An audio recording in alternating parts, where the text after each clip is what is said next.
if I can help others for the next 20 years of my life, then I've accomplished what I set out to do here the last couple of years. Welcome to Biz Stories Shared, where storytellers share their inspiration, motivation, some disappointments, and how they applied the lessons that led them to success. Stories are gifts. Listen as these gifts are shared. Now, here is your host, Charlotte Plott. Hello, storytellers. This is Charlotte Plott, and I am thrilled to bring you our guest today, Mitchell Bolnick. Mitchell, are you ready to be a storyteller? Oh, yes, I am. Great. Mitchell Bolnick is the principal at the XL Consulting Group and a commercial real estate agent with Caliber Realty Group. Mitchell has over 30 years of financial and business management expertise with GTE, Lucent Technologies, and as a managing partner and CEO, CFO of BCD Low Voltage Systems, a commercial security and audio-video systems integrator in the state of Arizona. Mitchell, I've given our listeners just a little summary about you, so will you just take a minute and tell us more about you personally, because we want to get to know you better, and then give us a more detailed overview of your business. Sure. I've got two kids. My daughters, both are in their 20s. Been in Arizona since 1988. Moved here from Chicago, Illinois. When I was working with GTE/Lucent Technologies, they moved me down here. You pretty much said where I've been. My philosophy is at this stage, I want to give back. So that's why I started the Excel Consulting Group to try and help other businesses avoid the rabbit holes that I've fallen into, and or if they've fallen into one, help them climb out because I've climbed out of many holes, and that's my goal. Well, those rabbit holes can be pretty devastating, can't they? Yes, they can. There's a lot of wonderlands out there. Yes, for sure. Well, Mitchell, here at Biz Stories Shared, we start every show with our guest's favorite quote. So, what's your favorite quote, and how do you apply this to your everyday thinking? My favorite quote's actually the name of a book. It's Customer Satisfaction is Worthless, Customer Loyalty is Priceless. It's a book by Jeffrey Gitomer. Ah, I apply this in many, many, many ways. In my business, I literally had a sign on the wall that said that. And I would constantly talk to my staff about the differences between satisfaction and loyalty and why it's so important to constantly strive for loyalty. I strongly feel having satisfied customers is not enough, that you have to take the extra step. Otherwise, someone else is going to satisfy them and they're going to move. And you want to sustain your business with recurring revenue and recurring customers. So that's my philosophy.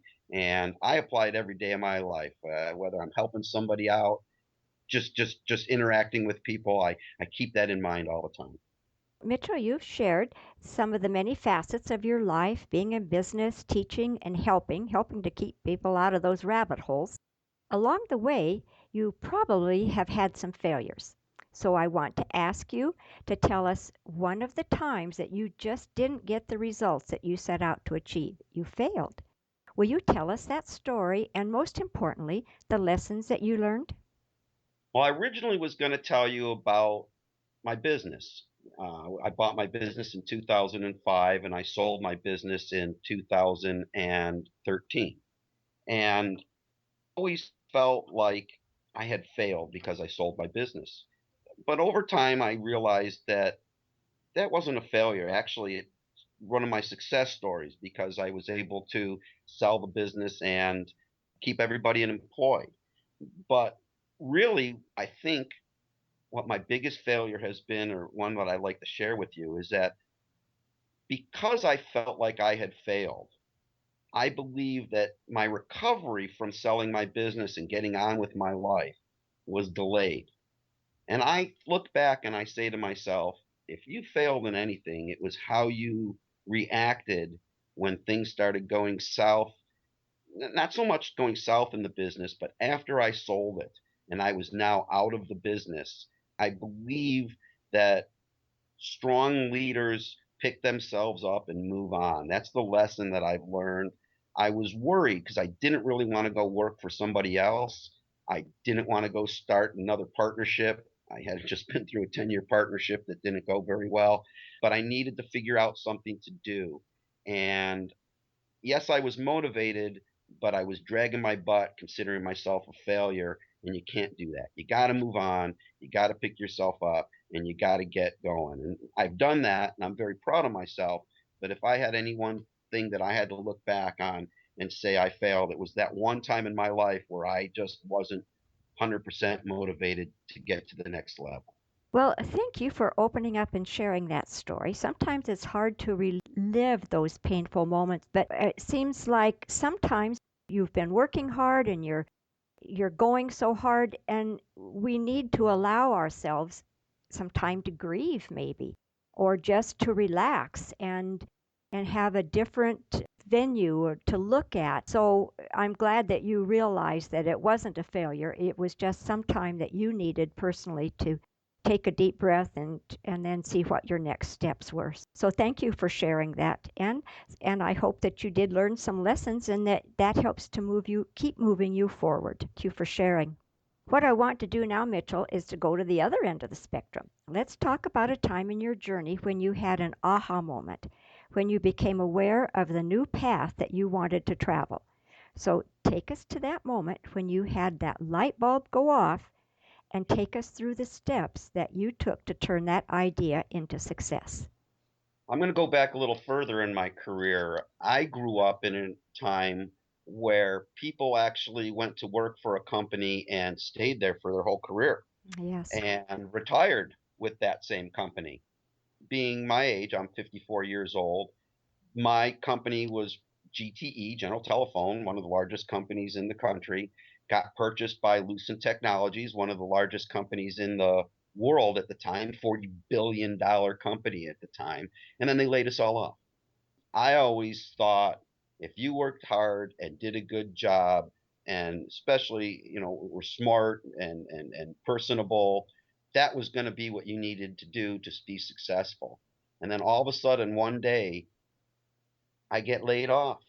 And boy, it was like this pact that I have with this company is not there. And they're one of the largest companies in the world. And if I can't have a pact with one of the largest companies in the world, what's going on? And that was really, I mean, in the 90s is when it started, this whole lifetime work thing started to break down. But since I had never lived it, I knew that it was occurring. But it was that day, the day that I got called and told that I was being laid off, that it was like, whoa, that pact does not exist.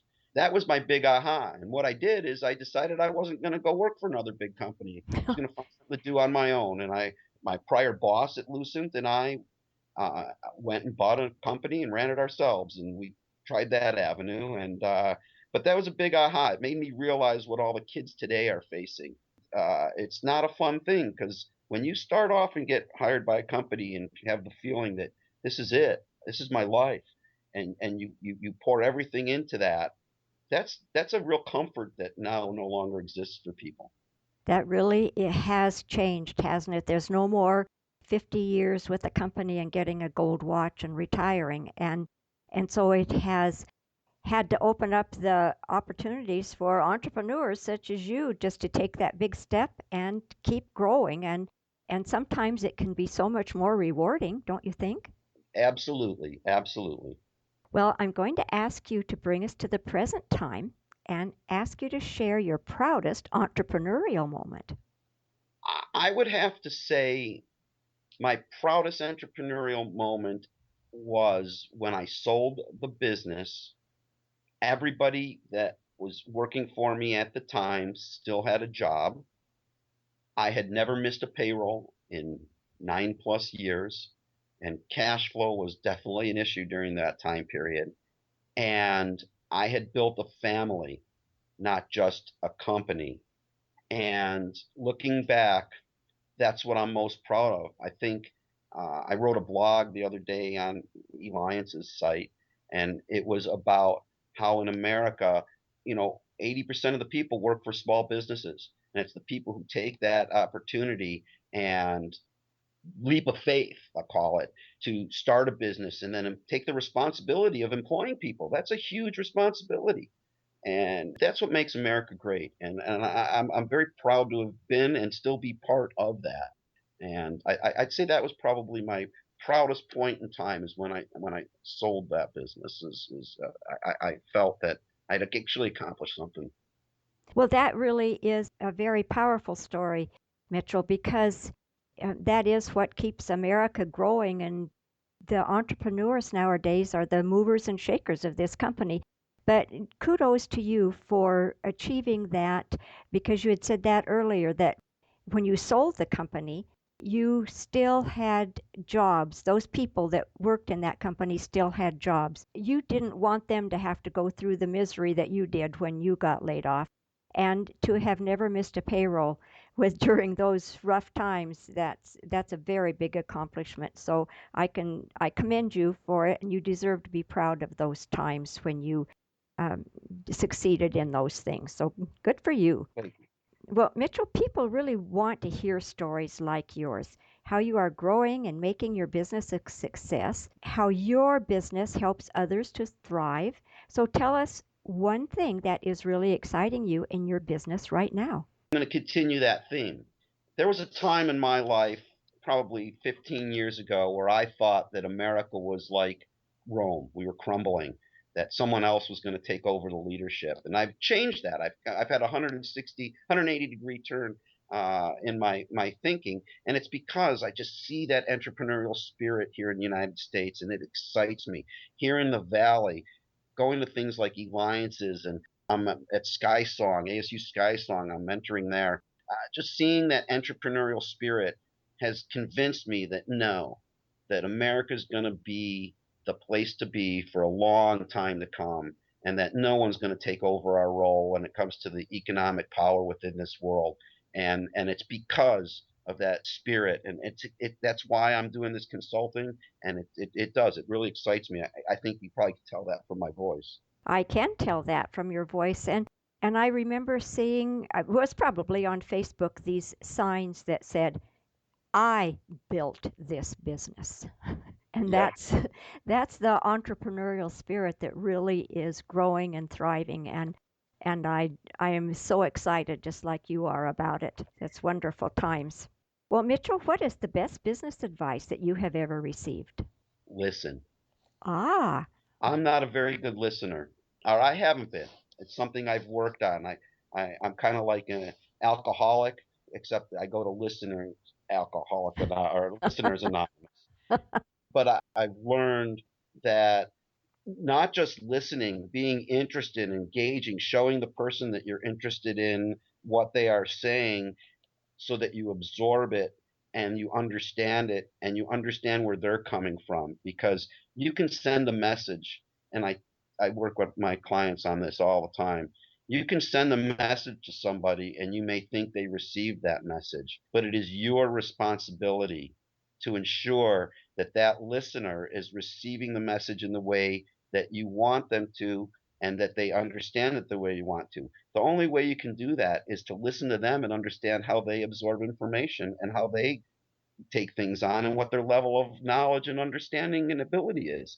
So I'd say listening is the number one thing I learn the most. The best advice I give anybody. oh, that's a powerful one because when somebody's talking, we usually are just waiting for them to take a breath so that we can step in and add our information. And so that means we're not listening when we want to do that. So that is a very good bit of advice. Thanks. Well, Mitchell, now I'm going to ask you to share some specific ways that show how you achieved becoming such a successful entrepreneur. That sound like a plan? Sure, excellent. Well, what is the vision of the future of your business? Really, and I've said it, and I don't mean to be redundant, but it's to help others. I feel like at this point in my life, it's time for me to give back a little bit. Yeah, I want to make money. I want to retire before I'm 70. If I can, if I can help others for the next 20 years of my life, then I've accomplished what I've set out to do here the last couple of years. Very good goals there. And can you share one of your personal habits that you strongly believe contributes to your success? I'm going to share two. Oh, good.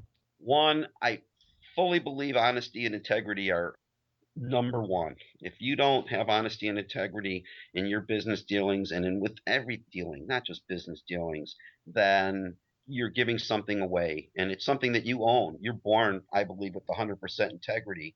And the only way you give it away is by not being honest.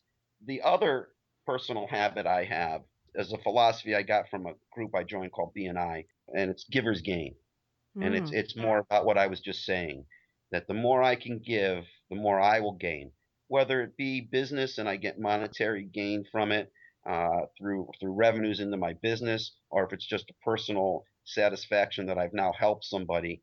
I believe those are my personal habits: honesty, integrity, and trying, looking for opportunities to give back to people. Well, giving back really is so important, and I can see that you do that, and that's a very powerful personal habit to have.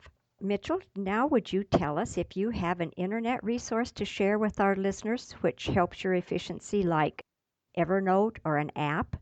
So my answer is no. I Okay, uh, I'm pretty anal, and I've not found an app that I like that does what I want it to do. So I create my own tools and methodologies for example, keeping track of my contacts and who I touch on a regular basis, keeping track of my tasks. I'm very process oriented, task oriented, but I'll be honest, I have not found a system, a software package, or an app that I would recommend to anybody. Just probably, I think it's more because of me. There are very good apps out there, I'm sure. I just haven't found one that does it right for me. I will tell you though, one thing I think is very imperative that I find annoys me a lot when I'm dealing with small businesses is you've got to have a way for people to contact you when they want to contact you. And there is a resource out there here in the Valley. It's a friend of mine, so I'm going to be a little gratuitous here.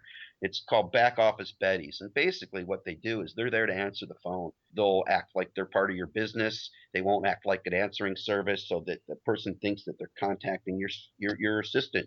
I think that's important for businesses to have some way to be contacted when people want to contact you. It's not good enough necessarily to get back to them because if somebody's frustrated, they've moved on to the next person on the resource list. So that's something I would recommend to people, but nothing magic software or anything. Sorry. well, I think that was a very good answer. And so it just shows how creative you are. If you have figured out a way to keep your contact list in a way that you can contact your people, that takes a lot of ingenuity to do that. And sometimes when you start a new app and you're trying to learn it, it takes away from your efficiency. So you're losing a lot of precious time. So when you develop it yourself, I think that that's great.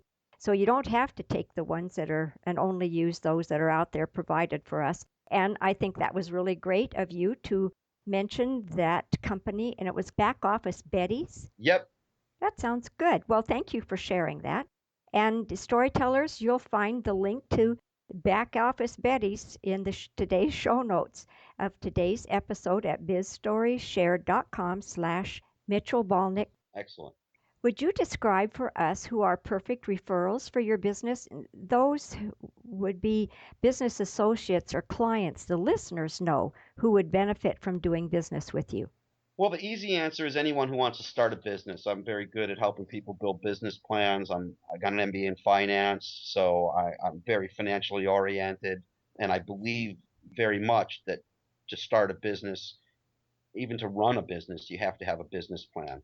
So someone starting a business or who has an idea that think they may want to start a business would be an ideal person, but then also someone who owns a business that has got a problem, that things aren't going quite the way they think they should be. Revenues aren't where they are, or something's not right.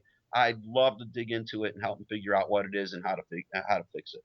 Great. If you could recommend just one book to our listeners, what would that be? I'm going to do it to you again. I'm going to give two.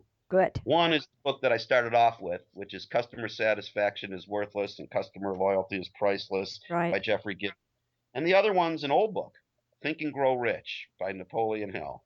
I recommend that to any young person. I just reread it over the holidays. I'm Mm-hmm. 54, so I guess I recommend it to any entrepreneur that wants to start a business. It's very motivating. It's very prescriptive, and I believe in what he says.